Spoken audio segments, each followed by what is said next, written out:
Iran जिस तरह से मिसाइलों से इजराइल के शहरों पर हमले कर रहा है, उसकी कल्पना ना तो इजराइल ने की थी और ना ही अमेरिका ने। हालात ये हो गए हैं कि ईरान के जबरदस्त पलटवार से रूस और चीन का भी जोश हाई है। दोनों ने ही अमेरिका और इजराइल को सीधी धमकी दी है कि अगर ईरान के परमाणु ठिकानों पर हमले नहीं रुके तो फिर जंग बेहद विनाशक हो जाएगी।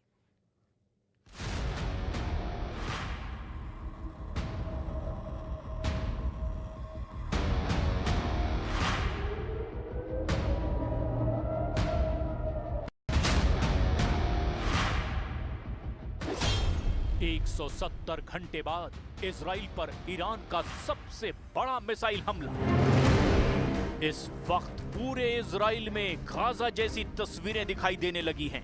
ये कहना गलत नहीं होगा। हालात ये हो गए हैं कि इजराइल की राजधानी तेल अवीव में ईरान की बैलिस्टिक मिसाइलों ने तूफानी तबाही मचाई है। सिर्फ 2 घंटे के अंदर ही तेल अवीव पर 12 मिसाइलों से हमला हुआ है, जिसमें 25 से ज्यादा इजरायलियों के मारे जाने की खबर है। ईरान के हमले साबित कर रहे हैं कि ईरान पर जिस तरह से 13 जून से 17 जून तक खूनी हमले हुए, उससे ईरान को भले ही भारी नुकसान हुआ हो, लेकिन ईरान ने अब हाइपरसोनिक बैलिस्टिक मिसाइलों और आत्मघाती ड्रोन से खूनी हमले इजराइल पर शुरू कर दिए हैं।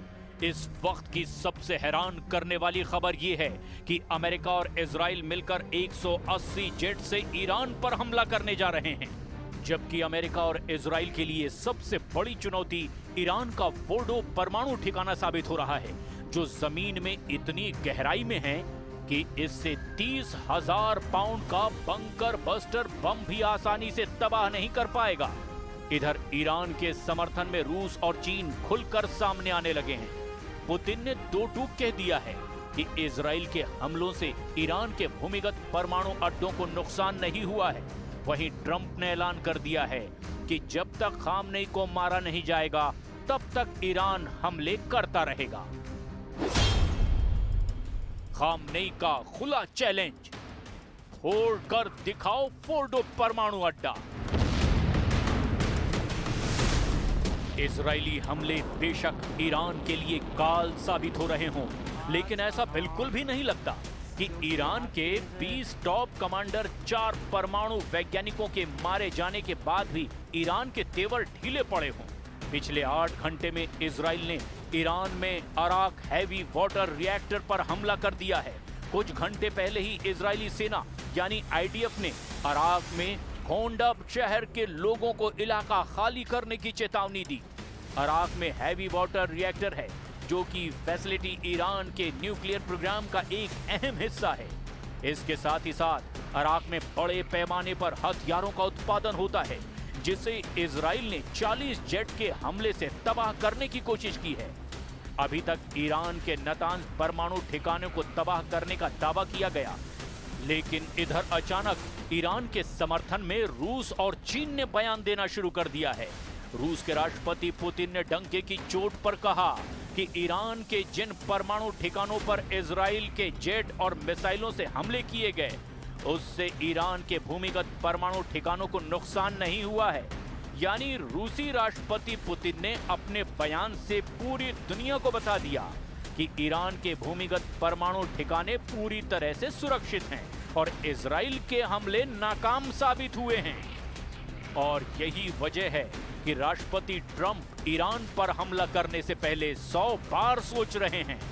ट्रंप ने ईरान पर हमला करने के प्लान को मंजूरी तो दे दी है, लेकिन उन्हें यकीन नहीं हो रहा कि अमेरिका और इजराइल मिलकर ईरान के फोर्डो परमाणु ठिकाने को तबाह कर पाएंगे, जो पहाड़ों के बीच में जमीन से सैकड़ों मीटर नीचे मौजूद है। अमेरिका को लगता है कि 30,000 पाउंड का बंकर बस्टर बम भी ईरान के भूमिगत फोर्डो परमाणु ठिकानों को तबाह नहीं कर पाएगा। एक रिपोर्ट के मुताबिक एक्सियोस की रिपोर्ट में कहा गया कि अमेरिकी राष्ट्रपति डोनाल्ड ट्रंप ने अपने सैन्य सलाहकारों से पूछा है कि क्या 30,000 पाउंड के बम ईरान के फोर्डो परमाणु संयंत्र को नष्ट कर सकते हैं। बंकर बस्टर बम, जिन्हें मैसिव ऑर्डिनेंस पेनिट्रेटर के नाम से भी जाना जाता है, अमेरिकी शस्त्रागार में मौजूद हैं।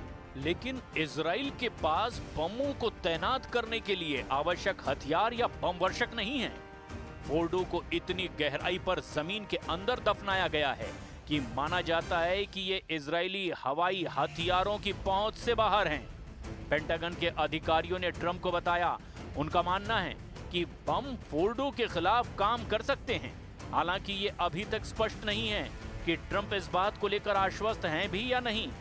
एक्सियोस की रिपोर्ट के मुताबिक 30,000 पाउंड के बमों का इस्तेमाल कभी भी वास्तविक युद्ध में नहीं किया गया, केवल परीक्षणों में किया गया है।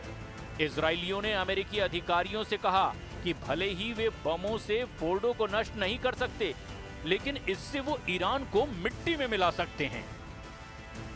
Мы видим, что на сегодняшний день в Иране, при всей сложности происходящих там внутриполитических процессов, мы об этом знаем, и я думаю, нет смысла углубляться, но все-таки происходит консолидация общества вокруг политического руководства страны. Ну, это почти всегда и везде так происходит. Если не в конце 90-х. И тогда уже ведь начали выстраивать отношения с Китаем. Подземные заводы, они существуют, ничего с ними не произошло. И в этой связи, мне кажется, было бы правильным всем вместе поискать пути прекращения боевых действий. I have a meeting in the war room in a little while, situation room, as some people call it. So we're going to meet. We're going to see. We're in the midst of it. It's a terrible thing. I hate to see it. I hate to see all that death. So much death and destruction, but death primarily is what I hate to see. Iran ने उड़ा दिए Israeli stock exchange. ईरानी समाचार agency IRNA के मुताबिक सुबह बमबारी में Iran का मकसद IDF खुफिया हेडक्वार्टर और सुरुका अस्पताल के पास बने एक बेस को निशाना बनाया गया। इसीलिए इजराइल के सुरुका अस्पताल पर ईरान ने हमला किया है। ईरान ने सेंट्रल इजराइल में स्थित स्टॉक एक्सचेंज बिल्डिंग पर भी मिसाइल हमला किया। अरब मीडिया के मुताबिक इसमें बिल्डिंग को काफी नुकसान पहुंचा है। ईरान ने जवाब में इजराइल के 4 शहरों तेल अवीव, बेरशेबा, रमात गन और होलोन पर 30 मिसाइलें दाग दी। इजरायली मीडिया रिपोर्ट्स के मुताबिक 7 मिसाइलों को इजरायली डिफेंस सिस्टम रोकने में नाकाम रहा है। ईरान के हमलों में 176 लोग घायल हुए हैं। 6 लोगों की हालत गंभीर बनी हुई है। इजरायली पीएम बेंयामिन नेतन्याहू ने कहा, ईरान जानबूझकर इजरायली नागरिकों और अस्पतालों को निशाना बना रहा है। इजराइल इन हमलों का बदला जरूर लेगा। ईरान और इजराइल के बीच जंग 7वें दिन में पहुंच चुकी है और अब तक इजराइल के 25 लोग मारे जा चुके हैं। वहीं वॉशिंगटन स्थित एक ह्यूमन राइट्स ग्रुप ने दावा किया कि ईरान में मौत का आंकड़ा अब तक 639 हो चुका है और 1329 लोग इसमें घायल हुए हैं। इधर ईरान और इजराइल की भीषण जंग ने दुनिया को बांटना शुरू कर दिया है। रूस, चीन और तुर्की ने इजराइल का खुलकर विरोध करना शुरू कर दिया है और साफ चेतावनी इजराइल और अमेरिका को दी है। ईरान पर हमले बंद करो वरना अंजाम बुरा हो सकता है। ईरान में आयतुल्लाह अली खामनेई की सत्ता रूस के लिए बहुत अहम है, एक्सपर्ट्स बताते हैं। और इसी बीच कांकेर से बड़ी खबर है। यहां पर पुलिस की नक्सलियों से बड़ी मुठभेड़ हुई है।